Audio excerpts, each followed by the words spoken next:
जिंदगी का मजा तो नियोग में है। सवाल ये उठता था कि स्वामी साहब आप करवा रहे हैं नियोग, नियोग में तो बड़ा फील होता है कि जनाब यानी किसी ऐसे बंदे के साथ सिर्फ संतान प्राप्त करने के लिए, हासिल करने के लिए आप उसके साथ सेक्स करवा रहे हैं, तो ये तो बड़ी मायूब सी, बड़ी एक ऑकवर्ड सी और एक डिस्गस्टिंग सी चीज फील होती है आपको। तो ये कहीं जिना तो नहीं, अडल्ट्री तो नहीं, फॉर्निकेशन तो नहीं है? ये सवाल उठता था।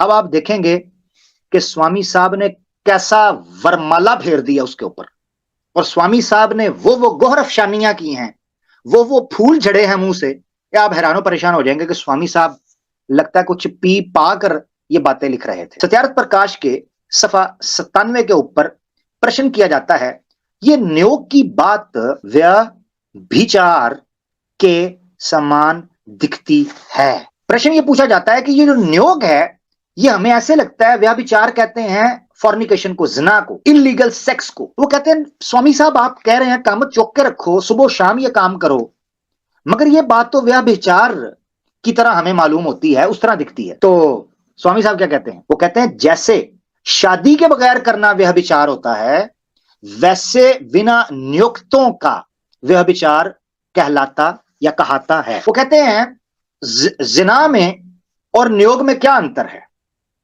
जब उनसे सवाल किया गया, ये तो जिना है, सीधा सीधा व्यभिचार है, तो इसका फर्क कैसे करेंगे?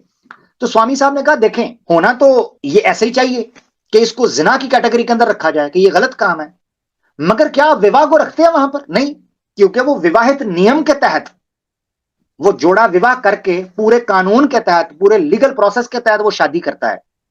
इसी तरह नियोग होता है, तो नियोग को आप जिना क्यों कहते हो?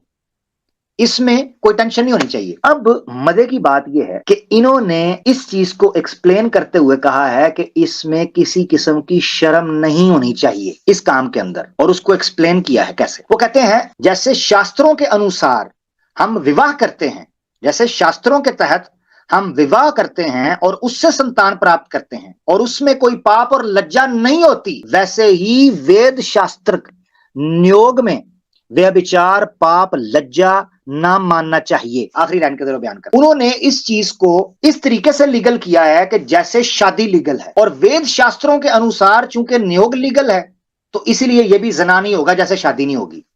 अब मैं आपको एक टेक्निक समझाता हूं। जब स्लेवरी के हवाले से हम ये कहते हैं, इस तरह के जितने एतराजात, तो हम ये चीज कहते हैं कि जिस चीज को ईश्वर ने परमिसिबल कहा है उसमें किसी किस्म की लज्जा और पाप नहीं है, तो ये शोर डाल देते हैं, नहीं नहीं नहीं नहीं, देखें उसमें ये बुराई, देखें उसमें वो बुराई, देखें उसमें वो बुराई, रटा डाल देते हैं।